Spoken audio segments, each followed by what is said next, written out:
Hello. Hey, okay. Hey, how's it going, I Akhil? am all right. How are you? Sorry about the I'm doing delay. quite well. I as Oh, no worries.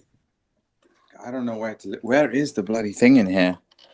Trying to find out where the thing is so I can kind of set it up right. Take your time. There we go.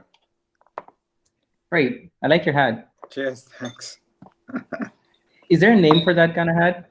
Yeah, it's a handmade jute hat. It's actually a Panama hat A Panama or hat. Panama or whatever you want to call it. It's one of those. Yeah, it's one of those summer jute hats that I was wearing all day. No, it was funny. On my way to you today, I accidentally left my keys in the car, in the trunk with the dog in the car. So What? yeah, seriously, I got the dog to drink some water, and then put the dog back in, locked the car to go to the front seat, couldn't open the car. So Oh this my is why God. I'm late. So I had to. So That's a I saw disaster. Yeah, I saw park rangers going around. I got the park rangers to break the window of my own car. Are you And serious? yeah, this is all like 20 minutes, 30 minutes ago. So What the hell? broke the window of my car. It was like everything scattered everywhere. It's so funny. I was in San Francisco. So the neighbor comes out with a broom. He's like, hey, I've got kids.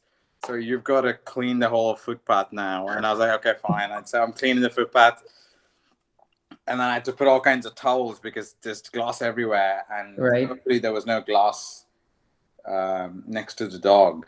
So he's super quiet. I think he's a bit traumatized because there were three park rangers banging the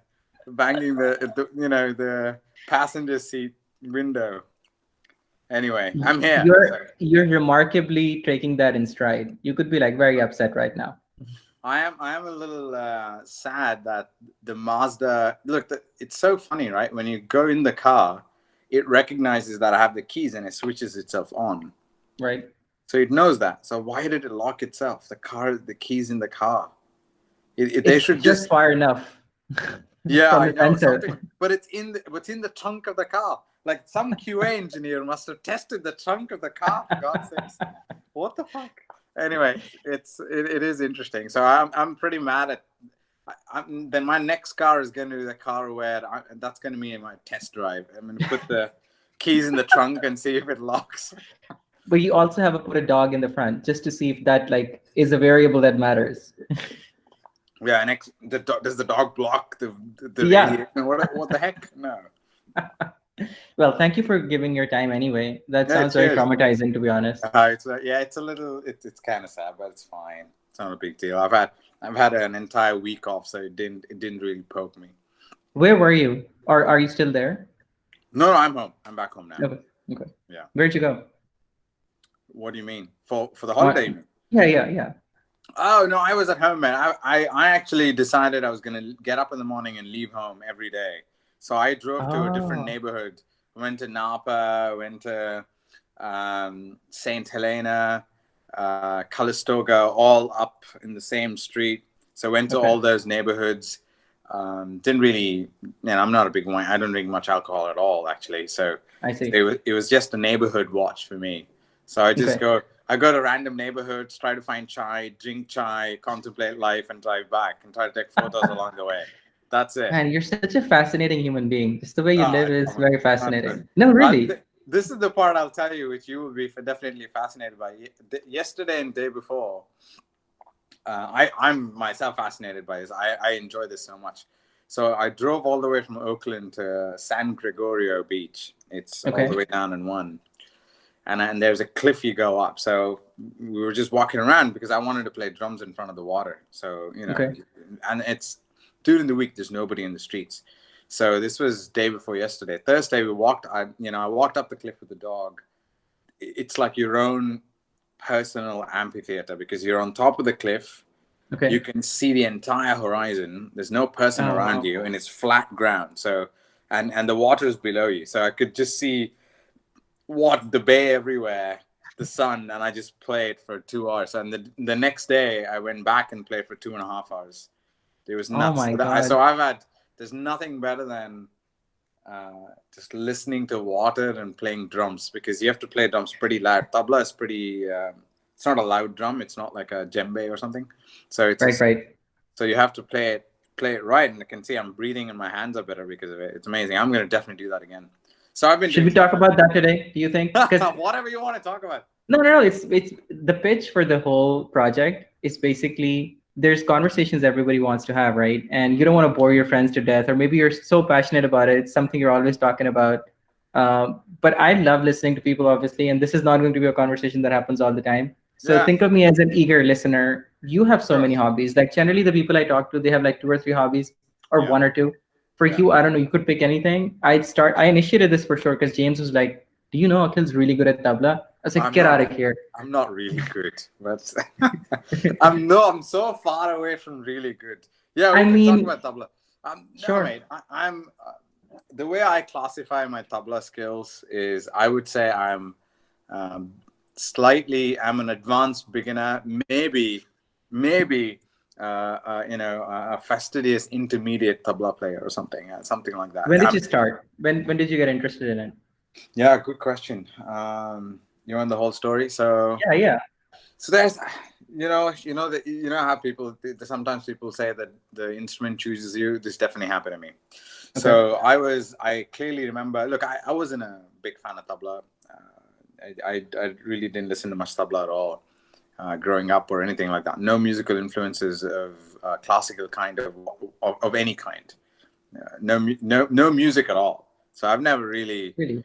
I've managed a band. That's because I got to travel with them. But I didn't even know how to count beats. So I was just, if you think of of course I can catch the beat and dance to it or something like this, but that's fine. Right. But that's very different than being able to say, oh, this is 4x4. I'm like, what does that even mean? So I don't understand any of that, right? So I'm an absolute illiterate. You can think of it that way. I may have some sort of musical education. Everybody does, but literacy wise, I can't do anything music wise.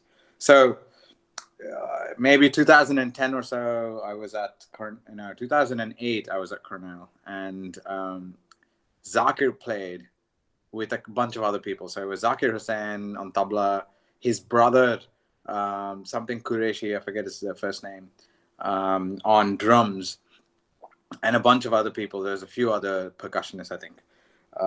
And I, for whatever reason, I started crying. I was in the back seat, and he was playing, and I remember him. I remember he's a bit of a, I don't know if you know Zakir, but Zakir's amazing. Oh, dude, he's a legend. Of course. Yeah, he's a bit of a trickster. He's a bit of a joker.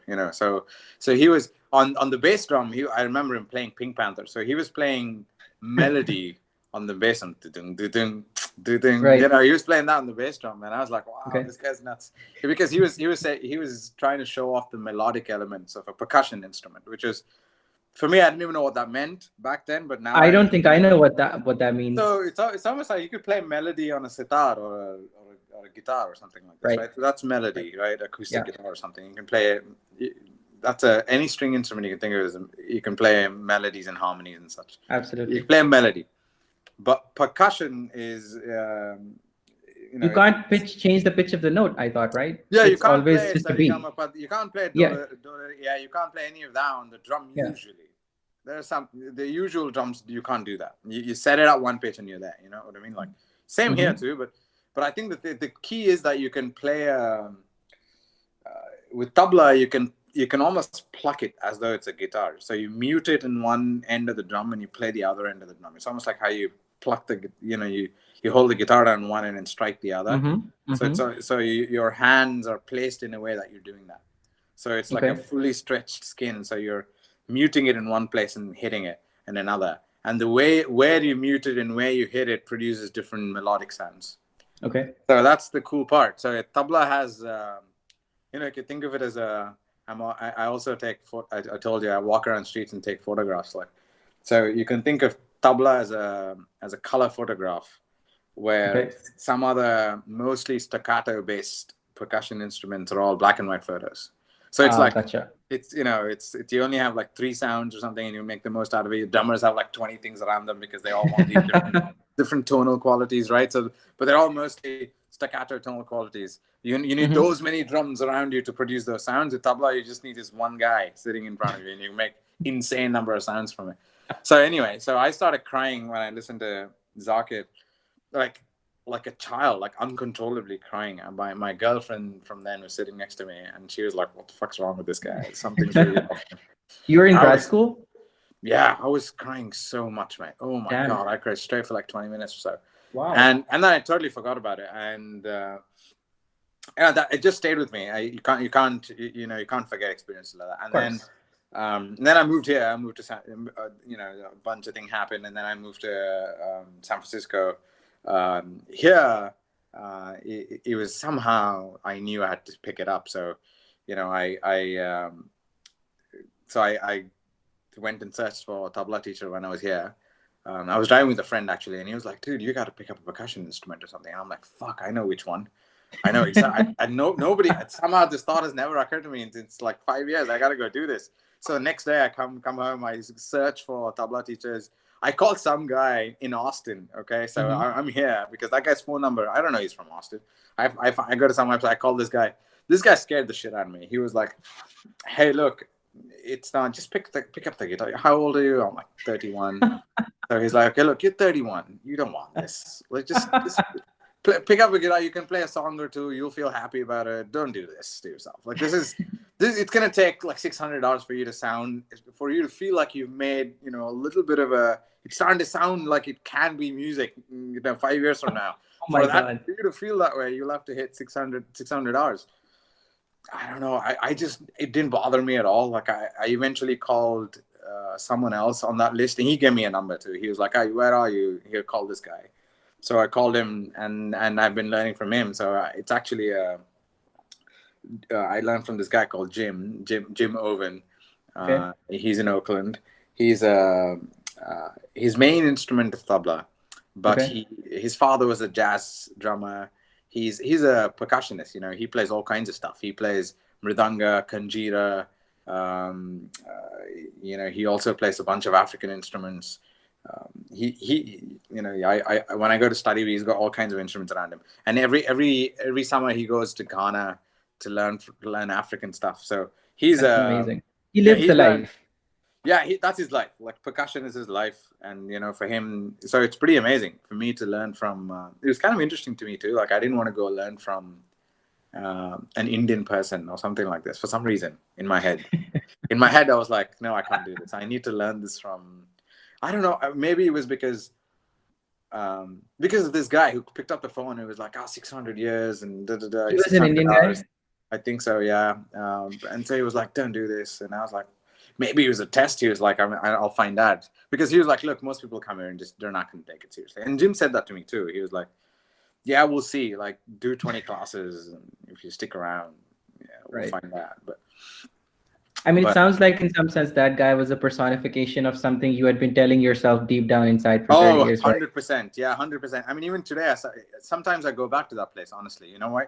Because, I have my class tomorrow. So every Sunday is my tabla class, right? So this week I've been good because I was on PTO the last couple of days, right? So I've been practicing. I've been playing a lot. This week I've played more tabla than any week of my life. That's great. Yeah, because I've never done. There's nothing else to do, so I was just taking my tabla to places and playing it. That's all I did. What a perfect week to have this conversation. Right? It's fair. This has been a percussive week, so it's perfect. Yeah, so it's there have been times where when I don't play, I've learned so much through this instrument, man. It's ridiculous. For me, sometimes I go into this math exam mode with my class. So I'll feel like, oh fuck, Sunday is around the corner. So Saturday I'll get up and it'll be at the back of my head. Sunday's around the corner. You better at least practice enough to pass because you're not gonna get another class otherwise. So because it has this mathematical notion to it. Mm-hmm. The drum does. It's very mathematical. It's very, there's a lot of geometry in it.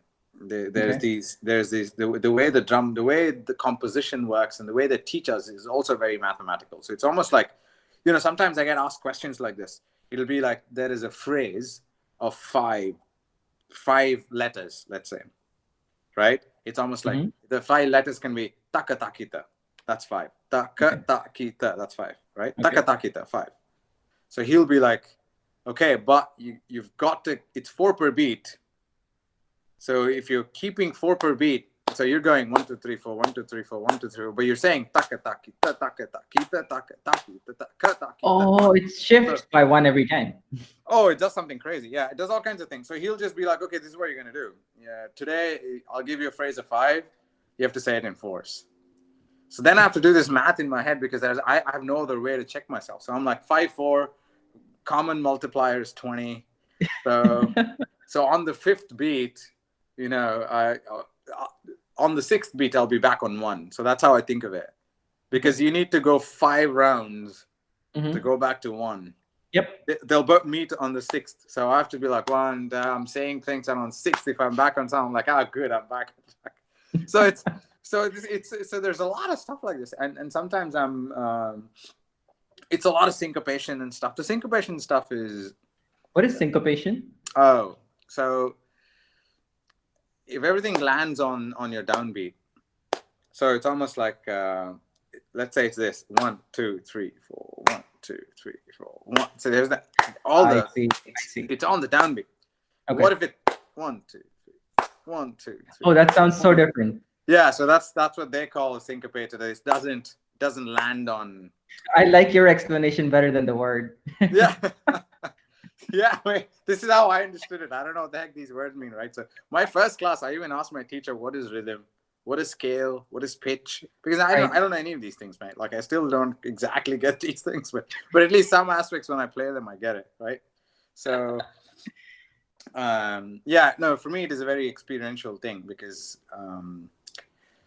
the words, because I didn't grow up with words like, when drumming is involved, nobody talked of it as rhythm, right? They were all it was all tala. My grandparents would sit and keep the tala when somebody was playing. You know, during Durga Puja, I don't know if you remember, but I don't know you guys have this in Pakistan or not, but there's this whole, during October, there's got to be, at least in the Punjabi side, maybe they have it, but in October we have Dasera, or 10 days of festivals, Durga Puja, whatever it is, 10 days of festivities. We don't have that. Right. So 10 days in October, this happens. Okay. There's music everywhere, right? So me and my grandparents, I used to go with my grandparents. I was super young. So my grandparents, and there'd be only classical music, because, man, these people understood that stuff. I just don't get it. Like, it's so, for the listener to be that, like, they need to know the shit. It's like listening to jazz. Like, you have to know the shit to actually enjoy it. It's not. I've heard that about jazz. Jazz and even classical music. And for that, you have to keep the beat, and you should know that the person did something cool. Because you're kind of going, oh, look, and you're kind of going, wait, I'm about to come up on 1, but he's not going to be able to actually, you know, make it meet. He's going somewhere else. Is he going to get back on 1? And then he does something crazy to get back on 1, and everyone goes, whoa, that was awesome. So that's how they actually get into the music, because they're kind of completely involved. You know, they're going, wait, where is he going? Oh, shit, he's got to get back here. How's he going to get back here? Oh, fuck, he got back. So they because they understand that. Today's music, you know, I don't think today's listeners have that. Like, if somebody hadn't explained all this to me, I would have never got this from, I don't know, listening to whatever it is we listen to today. Even if I guess it's there, mainstream music, like, by definition, has to appeal to a bunch of people who don't know about any of this stuff. Yeah, I mean, the thing is, this stuff was mainstream. That's what I'm saying, right? This stuff was mainstream at some point. That's why my grandparents are sitting there keeping. So your grandparents didn't play? Yeah, no. My grandparents' brothers and sisters played. I the way I think of it, I think my parents' generation, in India at least, are pretty lost musically and culturally, probably, because. Say more about that. Because I think my grandparents were so, like, dude, like, there were 11 people, brothers and sisters. My grandfather, the oldest, he actually did play something. He played the violin. Okay. And each and every one of his brothers and sisters, even today, there's an 89-year-old person, you know, in one of his sisters, actually, who does a Zoom thing with the rest of her family, and they all sit and sing Carnatic music. Oh, that's so wonderful. And all of them teach each other stuff. Like, it's insane. Like, so they're all culturally just switched on, because they know what it is. For them, it was just this one thing. It was easily accessible. It was all there. I feel like for my father, it was very divided, because the second, in my father's generation, I think it became somebody who can afford the TV can Mm-hmm. probably watch, Beatles or something, or can have a Right. tape recorder, can listen to Beatles. Right. Otherwise, I don't know what you listen to. And Mm-hmm. my mom, for instance, I don't think she has never really. Her father was a policeman, so music and other thing was too much of a luxury for her. There was Oh, wow. eventually her music sense. She likes ABBA a lot, because her brother came to the States, and they had a big gap. So the brother came to the States, he was like 40 or 30 or something, and she was still like early 20s. So he got her like cassettes in Walkman and stuff Gotcha. with ABBA on it. So Gotcha. that's when she was blown away by. She's like, music. She was like, so it didn't. I mean, but my parents, I don't know, man. Like it's very. I I think it was. I've never seen Sanskrit lost its. I can say the Gayatri mantra better than my parents. Like That's interesting. there's things like that. Like but my grandparents always knew this shit. They always knew. Okay. They kind of knew. There was this cultural awareness of the local culture, especially, was very profound. I think the transition to somewhat global. I mean, I eventually found Justin Timberlake, right? So that transition had Right. to happen. So, Of course. so I guess my parents got lost. So I got lost a little bit along the way. I mean, not you would imagine, for somebody who is born into a family where there's like 11 brothers and sisters, and every time they get together, they're drinking a third cup of great coffee and singing together. They're like holding kacheri, like instant. They're like, okay, let's start. And that's how they were. I would just be sitting next to them and go, what the heck are these people doing?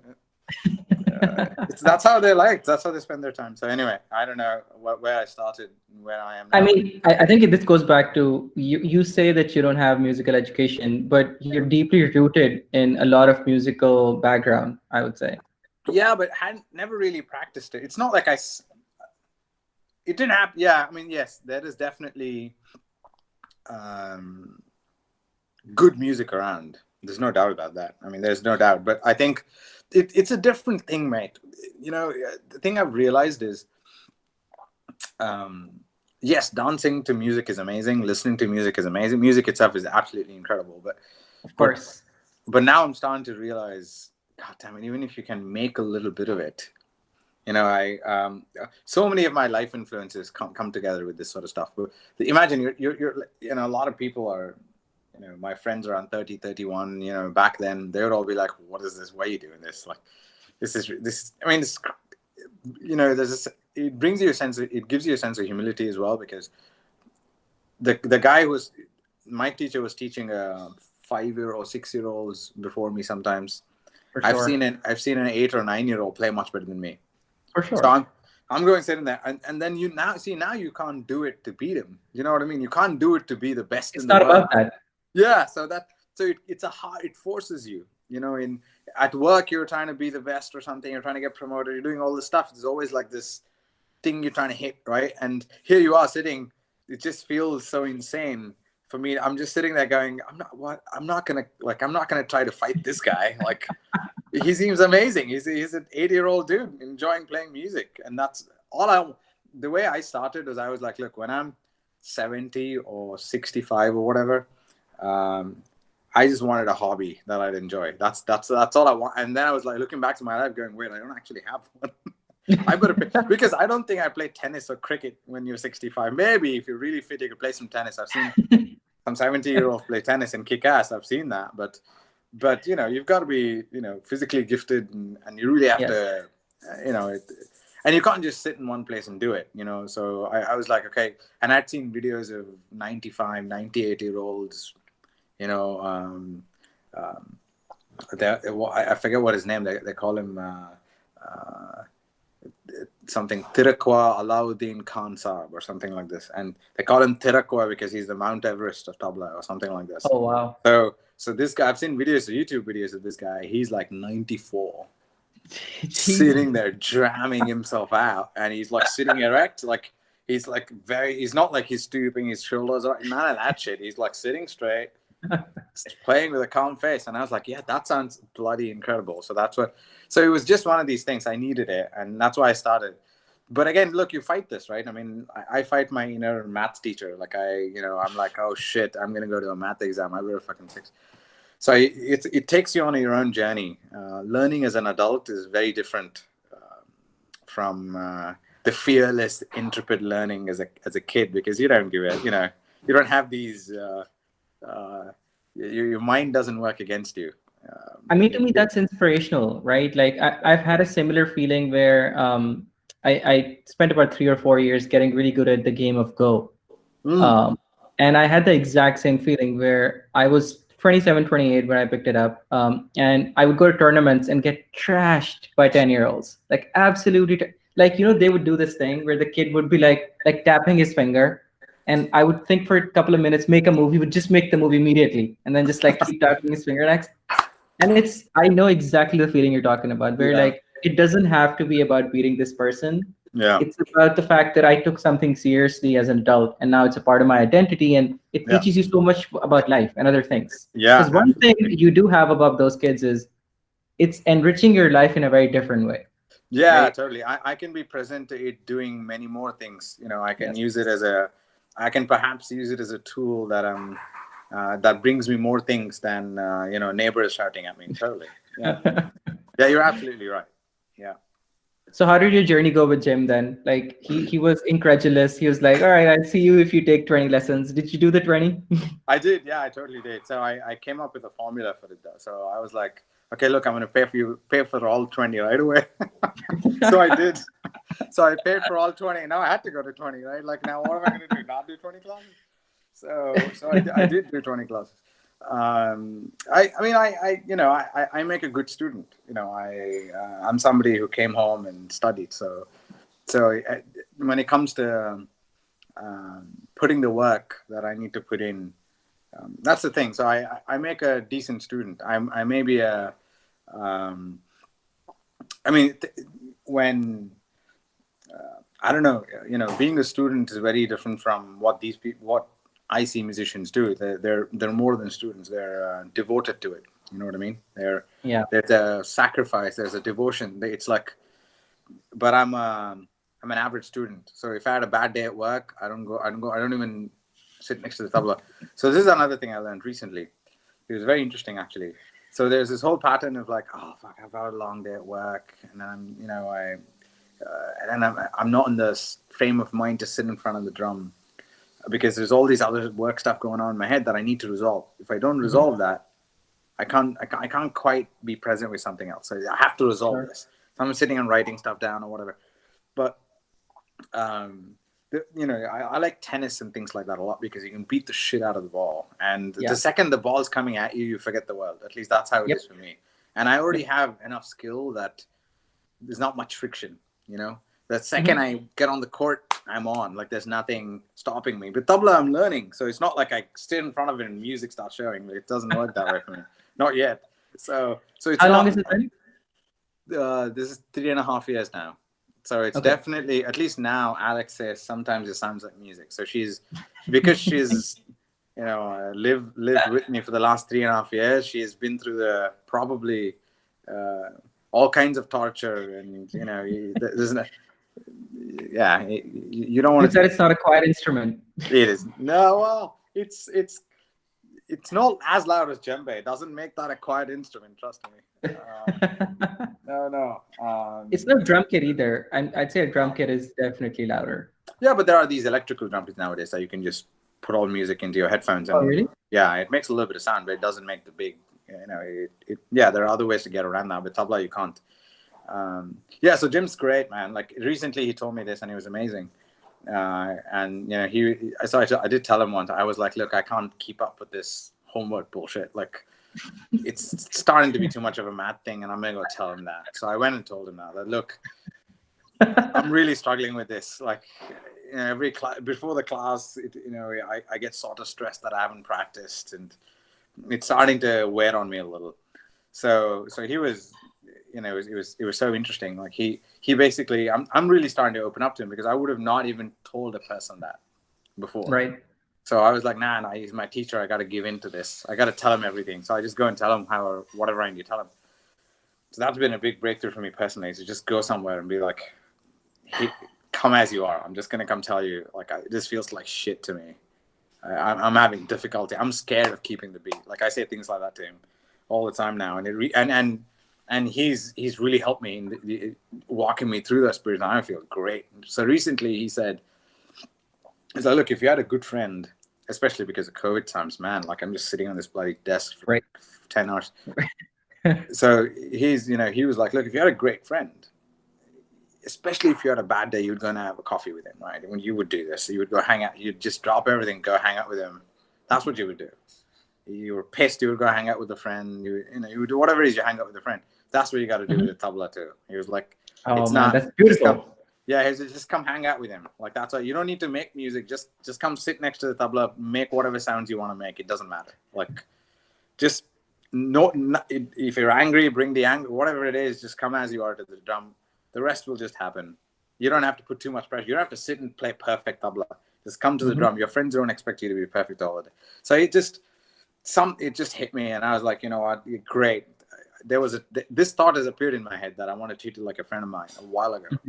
So it just sort of came back again, and so nowadays, so that's why, I was like, okay, look, I need to bring. That's why I spent most of this week. I knew my schedule and agenda. I was like, okay, I'm just gonna. If I had a holiday, nowhere else to go, I'd hang with my friends. So I'm just gonna hang with my friends. So it's so interesting. So, I have to tell you, like, I'm starting to. So I picked up another type of drum. It's a frame drum. It's called Kanjira. I don't know if you know it. Is it also Indian? Yeah, it's Southern Indian though. So tabla is Northern, right? So most. Oh, I didn't know that. Yeah, tabla is a Northern Indian instrument. Tabla comes from Pakavaj, which is a big, loud-sounding one big thing that you beat on the sides. Okay. And tabla came out of that. It was an evolution of some kind. In the south, there is mridangam, kanji. And mridangam is the double. You hold it horizontally and play it like that, and it's pretty big. Oh, gotcha. Okay. So that's mridanga. And more like a dhol. Exactly. Yeah. Exactly. But dhol, they all have different tonal capabilities, and they're made of different kinds of. It's very different than dhol, but ergonomically, it's like a dhol. Dhol is what I grew up with, because Punjabi weddings, it's just dance to me means like dhol. Exactly. Yeah, totally. I mean, dhol is amazing. It's a fantastic instrument. I think they all are. Tabla kind of belongs a little bit more to that family. Dhol and Pakavaj, I think, at least that dhol and Pakavaj are similar, I think, and so tabla has to be close to that family. So the way they, even when they played, this is what my teacher would tell me, when they played music in darbars and in king's darbar and stuff, they would play a loud sounding instrument. There's no mic, so you had, like, if you had a subtle sounding instrument with a dhol, there's nothing subtle about the dhol, right? Like, nope. So these all the other subtle things start to show up a little bit later. So mridanga, on the other hand, there's a difference in the south. There's lots of instruments. Kanjira is a frame drum. I have it here. I'll show it to you in a bit. So I started. I'm relatively even younger, so I've learned it for 2 months. Oh wow! But you come with the privilege of having known at least 2 years, 3 years of tabla, right? Exactly, and so I can already tell that I can catch the feel of the groove a bit more. I can. My hands are better. And it's so interesting because this time I'm learning from a South Indian teacher who's now it's an Indian guy, right? Like Southern. You broke your own promise. I was like, no, now I'm ready for this. And he's incredible too. He's totally different from Jim. He's one of these guys who's always smiling at you. And I'm like, oh, this is so difficult. And it's like, yes, it is difficult. Keep playing. And I'm like, so he's one of these guys who's like, he's also extremely accomplished. He's on a band with Zakir and John McLaughlin and stuff. These guys. Oh my God, dude! You're learning from really good people, right? So that matters. Oh, I mean, I would pay them money to hang out and talk life with them. Like, this is seriously, like, imagine you would get to spend an hour with Santana every week. Would you not do that? Oh, that's insane. Of course. So Yes, that's absolutely. kind of how I feel. Like, Okay. I mean, that's how these people are. Like, these people are just like just one extra level of um, what music means to them, and they can. Have you met Zakir since the Yeah, first I time you saw have him actually. perform? I saw him. Yeah, I saw him play once, and I'll show you a picture from the day. That day when I was crying as well. I got a wonderful picture with him. Here, I'll show it to you. Tell me if you're not interested in it. It's fine Oh, I'm absolutely interested. because I'll. This is I grew up with his name. Like I've known his name since I was a child. really well. I'm Absolutely. not surprised. He's huge. Every in Pakistan, of course. There's legendary stories of him playing for 20 hours, like till his hands bleed and shit. Like, Seriously, I don't know yeah, if that's yeah. true. They do things like that. They do a thing called chilla. I don't know. I think it's a I don't know what type of it's an Urdu word maybe. I don't know what it is, but so he says Chilla he said karna. It's like huh? basically it's you sit down and you do something till you are basically exhausted, mind and body. Yeah, so that's what it is. So he says he tells a story about he's doing a chilla and and he has all these uh, ideas of when you should do it and when you should not do it and things like that. It's pretty amazing. Well, man, like I'm trying to find my photos. Hold Take your time. No worries. on. Yeah, so man, it's kind of incredible. I've not talked about this stuff in a long time. Isn't this fun? This is the exact reason for doing this project, to be honest. Like just to get that out of people, like that, if like bubbling passion for a conversation they want to have. That's awesome, mate. This is pretty incredible what you're doing here. I didn't realize that. Now, how long have you been doing it? This is the eighth episode. Cool. Here I almost found it. Hold on. You'll be shocked. We look like brothers. He does look like a trickster, like from his interviews and performances and Oh, whatnot. Like he's a blast. This guy he's an absolute blast. I don't know if you can see this. We'll see. oh yeah, I can see that. Oh, So that's that's me. you. That's me from a different. You look so much younger, dude. I was much younger. This is more than 10 years ago. Oh my God. Yeah, it was 10 years ago actually. I know. He's Actually, just chilling with you like your cousins or some shit. he's just hanging out. So that was back. Hand over your shoulder. So that was the day I was crying. Anyway, no, I haven't quite. I do want to.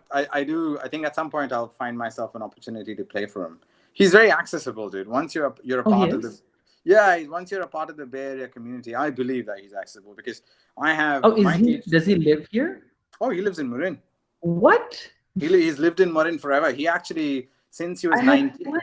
Yeah, since he was 19, he's been teaching at Stanford. Stanford just gave him what lifetime achievement for music, Oh, sure, music sure. or something. So he's been teaching at Stanford for a long time since he was 19, like I said. And Okay.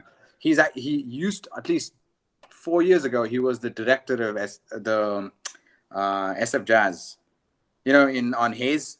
And These people are so accomplished. dude, It's this insane. this guy is no. He for him, these are people who accomplished is one way of saying Like it. it's in their blood, right? Like it's Yeah, them. yeah. I mean, when he talks about it, he'll say stuff like, you know, uh, you get to a place when the drum plays you, or that's the Oh he'll my just God. say he'll just go to these places and I've heard other people say this too, and Santana said something like this too. Like somebody apparently asked him, and Zakir also was telling me the story.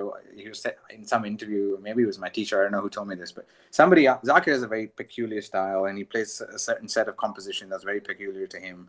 A lot of other type of players have this too. So they all have discovered something unique. It's an old drum, but something Yeah. very unique. And so somebody apparently asked Santana, hey, where do you get that sound? Because if I'm hearing this guitar sound, I just know it's you. Oh, absolutely. You can just tell. Yeah, how the heck did you come up with that? And it's ridiculous. And his answer was like, well, I don't know, but I suppose it's just the way I breathe. So it's just So he was like, the way I play is how I breathe, and a lot of tabla is like that too. I bet a lot of instruments are like that, and Mm. are anything that includes a physical excellence. I Mhm, think mhm. your breathing pattern is just a part and parcel of that. You Yeah, that can't, makes a lot of sense. right. So that's what I've gotten from tabla too. Like I couldn't even sit cross-legged for 20 minutes, mate. Like now I sit cross-legged for 2 hours and play and breathe well and stuff. So there's so much influence that it just grows. It's been growing into my life a lot more. So yeah, so I've that heard about Jordan, like somebody was asking Michael Jordan, like, how do you palm the ball? Like, how do you move the ball from like one side to the other? yeah. And he's the worst teacher apparently because he said like, I just grab it and I just go like this. And they're like, but how though? It's not an instruction. He's like, I just do it. I just grab the ball and I just do it. Yeah, no. Yeah, it's not. He's not a good teacher. If that's his answer. No, I mean, that's the thing. I definitely feel like I can get somewhere with this instrument, both conjura Mm. and tabla, and it's because I've got good teachers, and the fact that I've gotten here would have felt I mean, 3 years ago, if somebody told me I could play, at least this well, I would just be like, no way. I wouldn't even know what I was doing. I would just be like, I don't know, I can't keep the beat. I don't know what this is, and it's if I can get here, I'm pretty sure I'll keep going wherever it takes me. That's super inspiring, Akhil. Like I feel like a version of you which has never actually made the move. Because I've definitely thought about taking up music for a while in my life. And I Yeah, think the whole time the problem was more like accessibility to good teachers. But yeah, now given that you and I are in a place in our lives where, having spare cash is not really a big issue. yeah. We can You should. actually pay for classes. Plus, on top of it, you can, and then everything is virtual today, right? I mean, my conjura Yes. classes are all virtual, so you can. It's funny. Like I thought it would be different that if I don't sit in front of my guru, I'm not gonna like actually feel him or whatever. But it's not true. Like there is when I yeah, it'll work, and that is what I meant by accessibility today. Mhm. So many ustads are doing classes. It's ridiculous. Like if you're into Mhm. sitar or whatever, like my friend in San Jose, I don't even know, from the last 5 years or something, he's been learning from Ustad Pervez Khan, I think. I was about Yep. to say Musharraf, but yeah, funny. Yeah, he's a sitar player, and he's learning directly from some Ustadji, and that's insane. Like If you I don't could know. get me for a good Bansuri teacher, because that's what I want to learn, Oh, really. I Like see. that's the instrument that always calls to me. I'm like, dude, if I could just learn that, I would be I'll so happy. find a way. I'll find a way because my kanjira teacher and tabla teacher both dropped names like crazy. Like yeah. I mean, I was when kanjira, and my kanjira teacher's name is Selva, and Selva's father is Viku, and this whole Viku Vinakraman was in this initial band with John McLaughlin and Zakir and all these other people, and he's got Padma Bhushan, Padma Vibhushans, and all those things, and he's basically an absolute stalwart. He's like the grandfather of, and all his kids do something. One of his kids is Selva. He's teaching now. Okay. Selva, the other day was like, um, yeah, see this. I told him, look, my family is doing the Zoom thing, and I want to, they're kind of, one of them is an affluent, a very good singer, and she sings to the radio and stuff. Oh But wow. all the others are sort of just saying, really just trying to sing, but they sing anyway. That's what because they want to. And I was like, with that, the person who can sing, I want to play a little because I'm only learning solo. Yes. So I was Right. like, I want to be in a company. So at least with her, something simple you got to teach me because they're all South Indian. I went to my South Indian guru and said, hey, like, Sure. you got to teach me something. So he was like, yeah, so look, Zoom is full of crap. Like, this guy, Rahman, right? So Rahman's main technology guy set this up for me. I'll just send you his name, and you should ask him to send you everything and set up this whole Zoom. I was like, no, this Okay. is One you of the don't go there.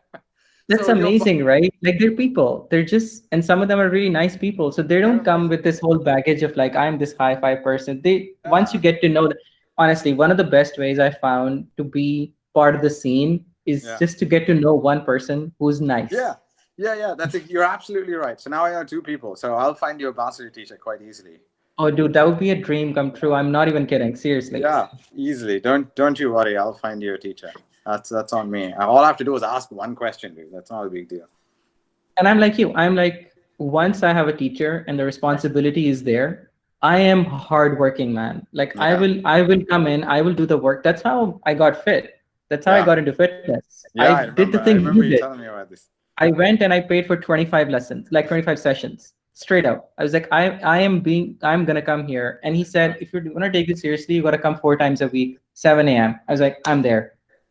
Yeah, And that that's happened awesome. 3 years ago. And now I just cannot go 2 or 3 days without doing physical activity. Like it's just That's great. it's in me Yeah, now. it's part of you now. Yeah, yeah. That's wonderful. Yeah, yeah. You'll have fun, mate. Don't. I mean, just start with whatever's in front of you. I'm telling you, like same thing. This is the thing that the thing that was bothering me about music was I always hoped my parents would have, offered a class or put me in some music class. And I Yeah, was like, that thought doesn't need to exist anymore. I can go get a class right now if I wanted to, and that's what I that did. makes sense. And I think that goes back again to your point of like, and it's the same with my parents too. It goes Yeah, back to their generation kind of was that in between of yeah. they didn't figure out for themselves. So there's Maybe not yeah, much they could something. have offered to us.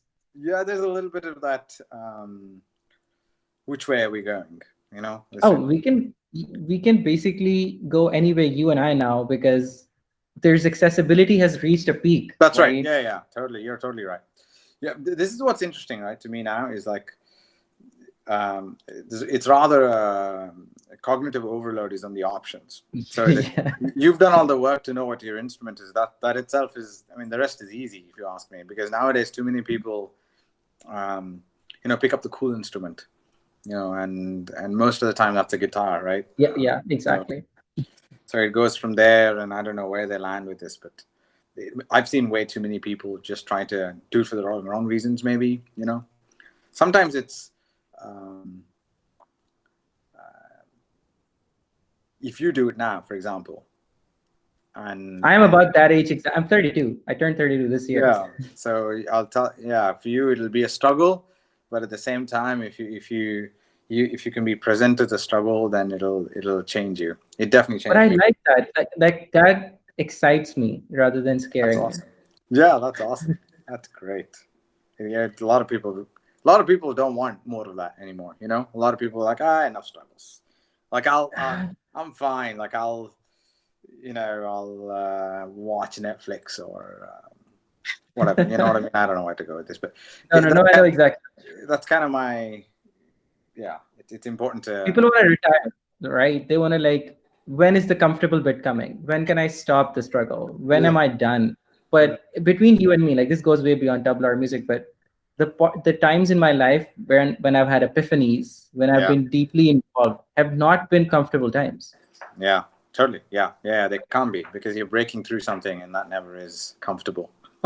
Exactly. Yeah, yeah, yeah. Oh, it never is. Yeah. Uh, yeah. So you said eight, huh? So how many hobbies have you poked at already through Oh, people? so many different ones. I mean, this is definitely the first one that is music related. Ah, Um, that's right. otherwise, the very first episode was John, actually. You know him. Oh, cool. Yeah, yeah, yeah. And this will surprise you what he talked about. He has one of the best personality test websites that is available online right now for Myers-Briggs, like, the INTP, Yeah, INFP, that yeah, stuff. yeah, yeah. And he has gone deep into that. Like he has like looked at the Really? models. Oh yeah, yeah. Like he has studied it since he was a teenager, and he will talk all day about like, yes, it's not like an end all be all, but it's a really good framework for looking at things and looking at other people. And we kind of started off with that. And since then, I've done all sorts of things. Go, one friend talked about Go because we played Go together, and that made a lot of sense. And I also had the one friend who's kind of like just a goofball, and we just talked about Seinfeld and just had Seinfeld banter because that's what's just interesting to him. His whole thing was like every single day there will be a moment where I think about Seinfeld every single day. It's a genius show. I mean, that's the beauty of that show. Yeah, we could talk about that show too. I love Seinfeld, man. I'm a huge fan of the show. So, oh yeah, yeah, of course. The guy, we talked about that in the episode too. The guy, I I don't know can, I about the can guy. take or leave the guy. Where are you Yeah, gonna go from here, Akhil? Like you are, I feel like you're in a place now that the initial gatekeeping is gone, right? You're in the gatekeeping. scene. Yeah, you're in the scene now. Like the first guy telling you not to do it, that's all behind you. What's your next 3 years? More tabla, dude. That's it. Now, both Kanjira and tabla, I think now are Do you gonna be. record or just practice? Like, is there a SoundCloud? Ah, no, I don't know. Look, I can't. I mean, I'm not necessarily thinking that far out. I think I would love to. One of my, I told you the sitar guy I was telling you about, in San Jose or Mhm. Sunnyvale. I don't know where he's now. I should know. He recently moved. He actually is my best friend from high school. So he and I keep joking that some days we'll go play some weddings. He'll, as people are eating, he'll play sitar and I'll play tabla as live music for weddings. That's definitely in the cards because I've already That's played. hella cool, dude. That's such a cool idea. Yeah, I mean, he has friends, who uh, we are sort of we all know enough people who are about to get married. You know what I mean? So there's no shortage of that. So he called me once. He was like, "Hey, do you want to come play tabla?" And I was like, "Oh, not that day." But Have yeah, you next. performed? Have you performed for any audience? Yeah, audience with quotes. Hey, I perform to my wife and dog every day, whether they like it or not, and some neighbors too. Some neighbors definitely don't like it. Um, yeah, no, neighbors upstairs. They actually are nice. Actually, one of the guys, my landlord lives upstairs, and he heard me play once, and he came out. I've been in this house for a year, so he came down one day, and I was playing, and he's like, "Oh, dude, I remember a year ago. You've gotten so much better from a year ago." And I was like, "Wow, It's great." good. So just little things like this, when people But hear that you, keeps you and going. yeah, exactly. See, I've never forgotten it, even though he probably doesn't even know. Of I mean, course. yeah, he was no need for him to say that. He was just walking around, just turned around and said something to me. So, yeah, there's times I've played technically two recitals now. So those Yeah, I was are, gonna say you have to do yeah, them for like graduating. yeah. I mean, I don't know if it's that serious, but we did it for Saraswati Puja. So in March, usually, every year, March is Saraswati Puja. Saraswati is one of the goddesses, She's a goddess of music. Yeah, all kinds of art form and Oh, education as well. So it's not oh just wow. music; it's everything. It's uh, Culture even. exactly, yeah, totally. You could say culture, the Upanishads, all kinds of um, yeah, I'd say art, science, and everything related to it. Whatever you go to school, they put everything in there. Political science, everything, basically. Wine tasting, yeah, that's a bit more Ganesha, but then never mind. Yeah, still Saraswati. So both these two characters, Ganesha and Saraswati, are particularly musically oriented Hmm. gods. And during this Saraswati Puja time, you say thank you to your. It's called Guru Purnima also. So Guru Purnima, Saraswati Puja is close by. So Okay. Guru Purnima is literally a day where you say thanks in a ceremonious way to your teacher. So it's a day set for that. Oh wow. So everywhere in the world, people do things for their teachers, you know, Okay. and so we hold a recital. So we all Mhm. students play a composition for him, one or two compositions, and often, Jim will say this to me often. He'll be like, "Akhil, just play one thing, 3 minutes. They're all kids. They don't want to listen to you. Just all kids, grandparents have come online because they want to listen to their grandkids, not you. So just 3 minutes and get out of there." And I was like, okay. And we play for 3 minutes, and it's pretty. It can be daunting because um, he'll start counting beats in front of you. Like he'll just like sit down and he'll be like, yeah, play. Yeah, it doesn't matter, just enjoy. And he'll be like, and you're like, fuck. I better not screw that up. And the beauty is, the first time I screwed up pretty bad. It's a cool story because I went all the way. It was classic me. I thought it was at 3 o'clock, but turns out it was at 2. So I had to rush. Oh I my had God. to drive somewhere. And then, everybody was well dressed in ethnic clothing. Right. There were more people than I thought there would be. There were like 50 people. I was like, holy shit, in somebody's living room. And the second I got there, it was my turn to play. He was like, yep, oh, great, Akhil's here. Good timing. Come on, come on Oh over. my God. And I got and sat down. And then I was supposed to play a duet with another student of his. So Hmm. all the practice was a duet. And so he looks at me smiling and he goes, well, guess what happened to your friend, Justin? Well, he got food poisoning, so it's all you. And I was like, oh, shit. Oh my God. And the thing is, I knew this stuff. I knew I'd practiced and I knew what I was going to play. But I was nervous. I started playing anyway, and everybody was pretty hooked because I had this whole thing planned right. We went pretty strong at the beginning, and then sort of got into the groove, and then got out. So when we got into the groove, things were going great. Everybody was like totally into it, and I was like, "Yes, I'm feeling good." Then we were about to change tempo, and for whatever reason, Jim changed the tempo. I was nervous, so that made him nervous because he's playing harmonium to accompany me, and sometimes we're not like metronomes. I'm not that so far away from that, right? Like, so I'm not keeping tight beats, right? Sometimes I'm going faster, sometimes slower. So he's playing the harmonium somewhat similarly to keep up with me. So every time I land, he lands. So we both join. There's a joining point always, where we meet. And so if I'm going a little faster, he speeds up so he can meet me. So it's one of these things. That's why he's playing harmonium. But I can tell he's not a very comfortable harmonium player, and he doesn't want to miss the beat because if he misses it, he'll confuse me. So he's a little nervous because I'm nervous. If I'm not nervous, he probably isn't, because he doesn't know. He's getting nervous. He's like, oh, he's gonna fuck up, so I better change something here. And so we're doing fine. Then because he's nervous, he doubles the speed. He was supposed to go double speed much later, and he goes there much faster. And I'm going, wait, what? What the fuck do you do?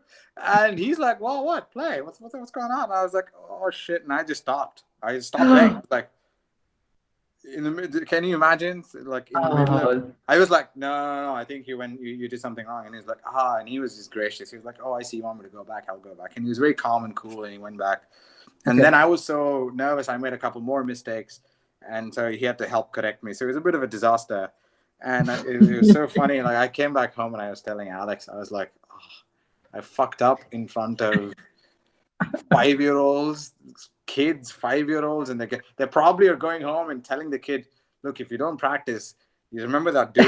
That's what. So I was like, oh shit, at least I gave them something. At the You end know of what? To put your mind a little bit at ease, I'll share a quote from, Penn and Teller, the Magic Duo. And one of them, the guy Teller, he said, there's a range of performing arts, and each performing art has an associated amount you can fuck up and lose the audience, right? Yeah. And on that spectrum, music is the most tolerant. Like, you could fuck up 5 notes in a row, as long as then the song is still amazing. Everybody's right back on with you. They're like, oh, that sucked, but fine, we're good. Comedy, if you bomb for 5 minutes, all right, you lost the crowd, right? Maybe a few jokes don't land. Hard to recover, And magic, if you just flash one thing, it's stupid. You're done. There's like zero room for error. So on that spectrum, I think it was not like he just messed up a magic trick. It was at least they got something out of it. Oh yeah, totally. I mean, I have no doubt. You're so right. That's pretty cool there. Thanks for sharing that. I mean, no. I mean, Jim was very nice. I mean, they're all. I knew that they were working extra hard to let me be comfortable, because I was pretty nervous, and I was just like, oh fuck, I fucked up so bad. And I told Jim, look, man, you're a better teacher than I did whatever I did that day. Sorry. So, but he was like, what are you worried about? The thing is, he was like, look, everybody makes mistakes. It's not like that. Yeah. But how you responded to it wasn't cool. Like, next time, don't stop playing. Just keep playing. Like, we'll find each other. Just keep going. Even I make mistakes. In fact, it was my mistake that you freaked out about. So just keep going. So I was like, yeah, cool. And then he showed me videos. This is why you need a good teacher, man. Like, then he showed me videos of his teacher, Swapan, who's basically like Zakir's elder brother or something. Like, this guy is just like an academic genius of some kind, like he's not much of a showman per se. He doesn't go on, like, he's not as famous as Zakir, but I mean, a lot of people say his repertoire is way bigger because that's all he's done. He's just like, he's more like uh, he's a professorial kind, almost, you could say. But he I really see. knows his shit. So So like a comedy writer versus a stand-up comedian. Like there are some yeah, comedy writers out there who are way funnier, but they don't want to go on stage. yeah, exactly, something like that. But this guy definitely is a, there's a lot of classical musicians that you don't know of who might be better, who Oh, might be sure. different in many ways or better than Santana with their repertoire or whatever. I mean, think of him like that. So basically, he Jim had put the effort to pause different clips for me next day in class, and he just played this because that's his teacher. His teacher is Swapan Chaudhary. So he paused it and said, "Look, he made a mistake here, and he's Oh, he's wow. trying to catch up somewhere else." So you just need good teachers to bring you along the ride, And that itself made me so happy. And then he was like, "Look, all these people couldn't even tell you just played for 3 years. They thought you've been playing for 8 or 9 or whatever." And I was like, "Who gives a shit what they think?" And I was like, "See, if they give you a compliment, you want to flush it, but if they thought you didn't play well, you're like, what the fuck's wrong with you?" And I was like, okay, look, I'm just gonna play. I'm fine. I'm over it. But the funny thing is, the next recital, I made a mistake, but Mhm. I recovered as well. So it was kind of cool. It was a pretty big mistake, but funny enough, I was able to, because I was like, yeah, whatever, it doesn't matter. So in spite of that, I made another mistake to correct that mistake consciously. So I was like, oh, there's a mistake. How do I correct this? Oh, I know what to correct it. Okay, fine. I'm gonna make another mistake here, and then it'll be on beat again. I'm like, yes, it is on beat. I So it mean, was these are kind of cool. experiences that are not available to you readily at work, right? Like we Yeah, have this tighter window at work where people afford you a lot of decency and like sort of you are never in a place where you publicly fuck up. well, you could say that, but that it happens a lot. Yeah, I mean, you're trying not to. There's Yeah, a lot of. I mean, you should everywhere you're trying, but look, mistakes happen. I can tell you an Indeed story about work life fuck ups. Oh my god! If you gotta use this and tell people, sure, share this story. sure. Oh man! So this is like on Friday in Austin, right? I was working for Indeed. I was running growth, so product growth. So basically, we had credit cards. These credit cards were being used for paying Google for traffic. We were buying a lot of paid ads. We were paying for ads on Google, and we're getting crap ton of traffic. At Okay. one point, we paid upwards of 100 million in a year. We were spending a lot. Oh, wow. Everything is algorithmic, right? Everything Okay. happens. We're bidding on 70 million different phrases and tokens of words and stuff, and just everyone's coming, right? So on a Friday night, turns out there was a leadership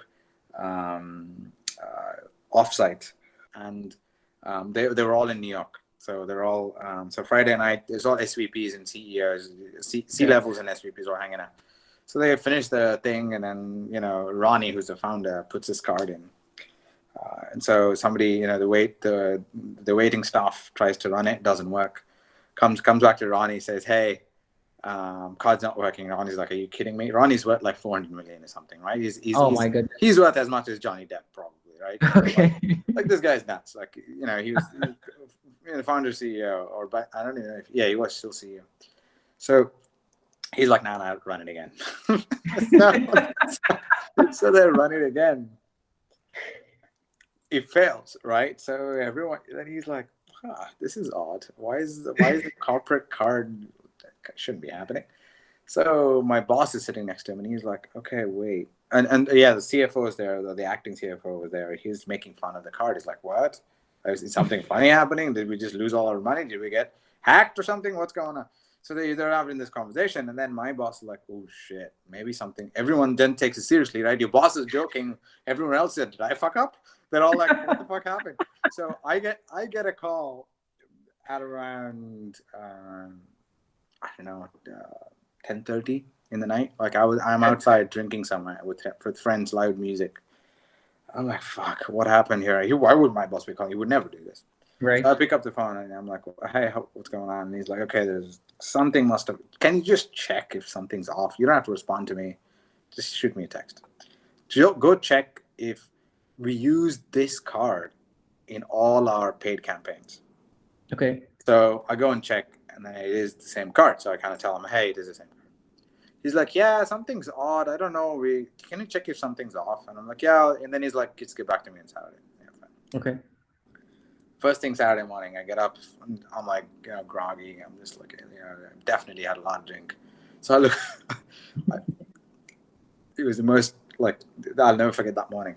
So I look at it, and then I find out every campaign has gone beyond its budget limit.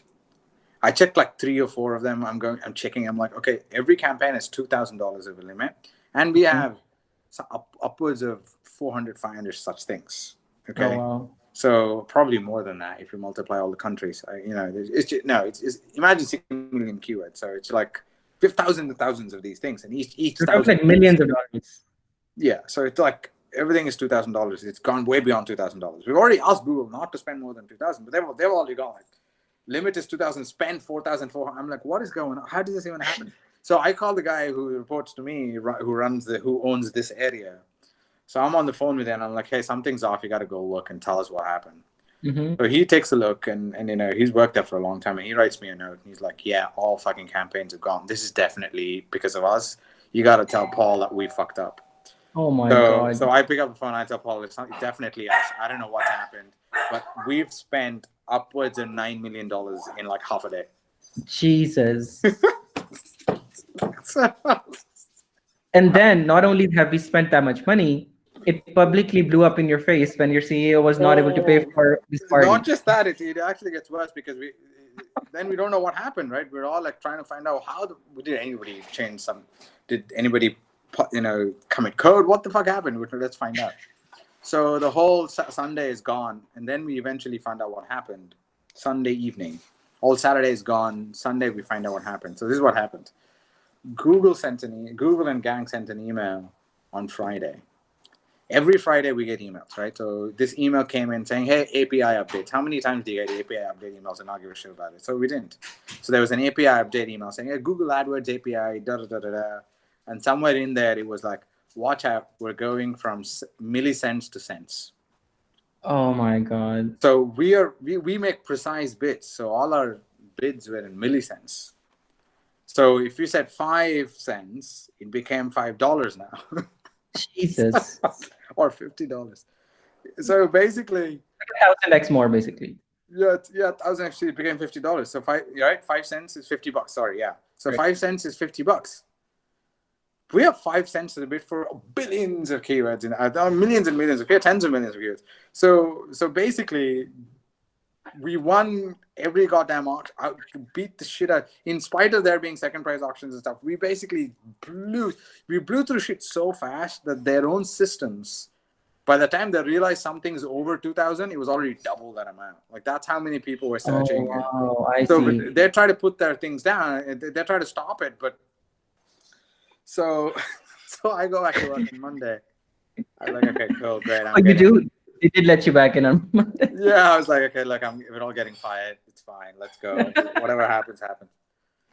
Wow, they were fantastic. Didn't even say a word. They were like, okay, tell us what happened. This happened. Okay, we're going to get Google on the phone. They talked to Google. They're like, it's not your mistake. Clearly, you couldn't catch something as stupid as... Like, it was a bloody email. So they were like, okay, this is stupid. Like this, we're going to deal with Google and try to get the money back. You guys just keep doing what you're doing. Never heard a word about it after that. Like, just... And it's not like they held it against me or something. They even gave me a raise at the end of the... Like, they knew we were doing good work. These type, I guess at some level, look, these type of... I mean, there's so many other mistakes, dude. Oh, my God. I had once the CEO's deco wanted us to spend $10 million in December because of whatever things we were doing. We just wanted to hit that number. We had extra money, we had to spend it. For whatever reason, it's a fantastic problem to have, right? So I was like, yeah, look, I'm going to invest it algorithmically. I'm going to do all kinds of things. So I go to the team, like, December 4th or whatever. I'm like, let's go do this. And they're all like, nah, it's not possible. I'm like, nah, let's go do this. No, fuck it, not possible. Dude, you got to try. Okay, fine. So they're all changing the bits. They do whatever they need to do. So, and then there are other people, other C-levels are telling me, don't do it. He's going to come back and bite. I know the CEO wants it, but I don't know. You be careful. I'm like, what the heck is this? It's mixed signals. But whatever, I'm going to do it because are you cool with this? And they're like, okay, fine, fucking do it. So we try to do it. Come December, something like 28, Mm-hmm. we had to spend $10 million. I went to this. I was just sitting there in front of the CEO. I told him we spent $286. That's it.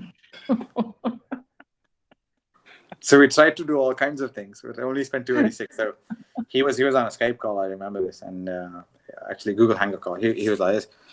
He was on the call. He was like, just Oh my. that's it. Oh. Like a big sigh, and he just shut the laptop down. And my boss was sitting next to me. Just like that face was shaking. He was just not having it. He was like, I didn't know what to say to him. His entire face was shaking. So I knew that happened it was a Friday. So I knew that happened around 12 to 1. So I knew 4 o'clock was my one-on-one with him. And I knew that he was going to fire me. So I was like, surprisingly, it didn't even bother me. I was like, well, I fucked up. So why would he not fire me? So I walk in, 4 o'clock meeting, and I was like, look, I fucked up big time. I thought I could push the team to do some things that they didn't want. It's definitely on me. So he was like, and I know you guys are never going to trust me again, probably with stuff like this. And he was like, well, he was so angry before that. But when he walked into the room, he was totally, he let me say everything I wanted to say. And then he was like, look, you got to earn the trust back. Do your best work from here on. We have to earn it back. We lost it. Sure. We've got to earn it back. That's the reality of things. Well, let's keep doing good work from now on. It was fine. So it's just, there's so many epic fuck ups, dude. Like it's not like, you know, even at work, I you know, if it is a matter that I share this with so many people. I remember once I was on 8th floor, and this there was a data scientist. I forget what her name is, but there was this data scientist who's no longer at Yelp.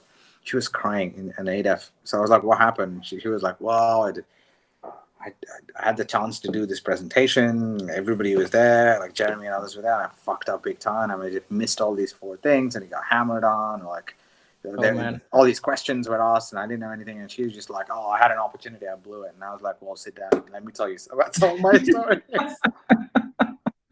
I mean, that's what these stories are there for. You know what I mean? Like, you have to. They made you fearless. They have probably made you fearless, but also more cautious. I'm afraid of failures, no doubt about that. But it's not that I'm. I guess I'm not. I'm afraid of. How has it changed you then, if not fearless? Well, it has done it. I mean, it's not like, no. I don't think it's made me completely fearless. I think it has definitely, yes, it has definitely allowed me to stay courageous. Fearless is, I don't know what that means exactly. We need to break that down. But courage is more interesting to me. I think that is, risk taking is a courageous thing to do. You know what I mean? Like, I know what you mean. It's not lack of fear. Like, courage is not lack of fear. Yeah. So right, like courage is that you're afraid of something, but you still do what you need. Yeah. So I think it's my experiences of very often. I think people can eat into your courage and inspire. And what that has done to me is that basically told me that no, there's 100 things that you can do right. You miss one. There are some people in the world who hold all of it together and say, look, it's just 1 out of 11 things. Do the right things, or whatever, postmortem your life and move on. Like but as long as you learn and keep going, and they believe that, and some people will look at everything, and those are the types of people you want around you. If someone's just looking at the one mistake you did, hammer on you, for me it's more like that's how I judge people around me to a certain extent, or my environments. Okay, I did a mistake. Are you going to hammer me now? Like, is this what you're going to do? Let's see what are you going to do now? Because I've had experiences in my life before where this has been handled better. So let me see how good you are. So I kind of put my ambience to test. Okay. Because I know I can hold my ground and be like, yeah, I made a mistake. So what? I'm gonna keep going and fix it. Right. And the second thing is I can do the same for others. Right now, I know others are going to do mistakes. I need to offer the same thing. I have heard that about you from your reports, by the way. I don't believe it, but yeah. No, so really. there's this notion. I'm happy to hear, mate. Like I have had good examples set to me. I mean, even outside of work, right. whether tennis or tabla, for example. Yeah, the great examples being set. So you've got to mirror those. They're wonderful. So yeah, courage. It's definitely poked me to be more courageous I That's for think the sure. thing I've heard from your reports is like you push them hard, and when they fail, you are there to catch them. Is kind of deal. Of course, it comes with it, isn't it? Come on, like Yeah. it's a little bit, it's a little bit like it has to be like that, right? I mean, it's I have seen people hit when I was even from when I was younger, people have hit tennis balls and then they were shocked that they did that because they were just like, I didn't know I could hit it like that. I was like, yeah, like that's possible. Mm. But if you keep doing that 20 times without fixing the other shit, you'll break something else. So let's go fix those things slowly over time. But some people do, go break them. I mean, I've been on the other side of this as well. Like I'm an overzealous, tabla student sometimes, and I'll go like practice the shit out of all night or whatever. And then I'll go to class next day and he'll be like, why did you do this? You shouldn't have done it because you Really? practice. Yeah, he'll be like, look, you practice something the wrong way. Now it's going to take even more effort. Oh man. So there's this balance of like, I guess what I'm saying is, you have to allow others to catch you. You know Yeah. what I mean? Like that is, if you don't, then I mean that's why everybody needs mentors, mate. I think a part of Right. leading a team is you have to be the mentor, and for that you have to allow I have to allow for myself to be caught by the the team themselves. The team itself teaches me so much, dude. Like I do so many Right. mistakes, and I learn. Someone will tell me, "Look, this happened," and then it'll just stay as a memory for a long time. Sometimes, I mean, even if you look at speaking of work, like I think the last couple of months, I was thrown off my balance. We did a lot of execution conversations. Everything Mhm. was about execution. Everything was let's go, let's go, let's go, because we had to Mhm. get stuff out, and it was just so much focus there. Um, it definitely we um, changed a lot of frameworks on everybody and didn't bring everybody along. Mhm. So there was a lot of dissonance, of like where we were, where the team was, and there's also a lot of lack of um, other things that the other ingredients were starting to get ignored. Because Mhm. everyone's once you start talking about get it out, get it out, get it out, get it out, you start ignoring things like psychological safety Of course. or checking in with workload or whatever thing. There's Sure. a lot of ingredients go um, into performance, right? Yep. And a lot of it is in my hands to make sure that they exist. Like Mhm. I can't starve a tennis player and then be like go win the finals. Like that Of doesn't course. work, right? So that's what it felt like to me when I came Okay. back. So or when everybody came back, so everyone went off on a holiday July 4th week. Everyone took that week off, that Mhm. whole week, because it was anyway 4 days, and I think a bunch of things happened. So everybody took that week off. I didn't, honestly. All I wanted to do was I wanted to sit down and just basically be like, okay, no, it's starting to feel like everyone is starving. I need to Mhm. bring balance back before we go anywhere else. Mhm. So I think that was, and that was based on a lot of feedback from the team as well. So at Sure. this time, they caught me. So Mhm. that's what they were there to catch me at some level. Mhm. So Mhm. that's what I mean. Like, so I think this notion of if you allow each other to catch one another, you get a ton of respect built because of that. And so yeah, for me, yeah, you gotta kind of ask each other the questions respectfully and catch each other. And you got to do both. It's like a I keep circling around all my hobbies, but it's like a Federer Nadal match. It's like, well, I'm gonna ask you this question. You got an answer to this? Great. Okay, let me ask you this now. Okay, you have an answer to that? And they're playing, and then they're off court. They're immense amounts of respect, and at the same time, it's and they're always there to help each other. I'm sure. Like I don't know if you've heard stories of man like Martina Navratilova and Chrissy Evert played against each other some 80 matches. They were arch Mhm. rivals, but they ask these questions in the court. Okay, you got this? Can you play this? No, I'll try to hit this now. Like, oh really? So they had this like conversational kind of tennis match, which is amazing. But off court, they were real strength for each other. They caught each other. They would help each Sure. other out big time because they would drive each other to tournaments and play. Like, I mean, those are real for me. They're examples of even a tennis and a cricket court in a cricket team too. Like, it's just the captain will push you, but will definitely catch you as well. And it's the same for the rest of them as well. Like there's like great, Imran Khan's it's a great story for me. Like it's Sure. just an immense, incredible story of what you could do if you push a bunch of people around you, and then at the same time with a lot of safety nets, you get you get where you want. You can go a lot of places, and so yeah. I mean, they're all. Those are the ingredients I'm trying to get to.